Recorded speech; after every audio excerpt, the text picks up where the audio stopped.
you should come to Alberta because you have a job. You should be a taxpayer first. And then if you want to stay and become a permanent resident, that's when you can bring in your wife and your kids, and you can start on the pathway to permanent citizenship. We believe that those who are not here in a permanent status should be treated like tourists. And as a tourist, you don't go to somebody else's country and say, pay for my child care, pay for my education, pay for my health care, pay for my long-term care, give me a pension.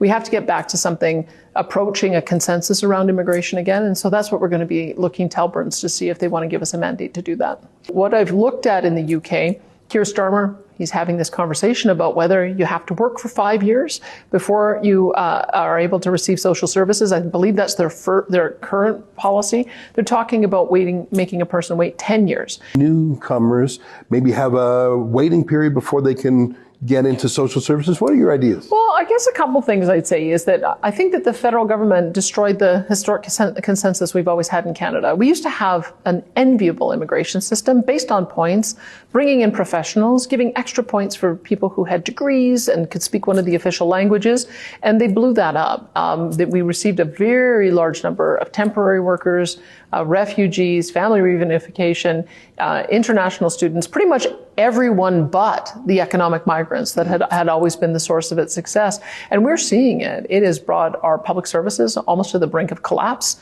That's one of the challenges that we faced in our education system, is we went from having a stagnant enrollment in our system to having a net new 85,000 kids added, 96,000 of which speak English as a second language, or English language learners, which is double what we saw 3 years ago. It's put enormous pressure. People are seeing the pressure in being able to get a doctor or nurse practitioner. They're seeing a pressure on buying a house, getting rent. The price of everything is going up, and they're frustrated. When I was going around with the Alberta Next panel, we heard of parents and grandparents saying, my kid or my grandkid has applied for dozens of jobs, even at McDonald's and Tim Hortons, and can't get one. So what we have asked the federal government to do, and it looks like they're curtailing many of those programs. We've been supportive of the changes that they've made, particularly on the temporary foreign worker program. But the federal government's irresponsibility has put huge costs onto our taxpayers.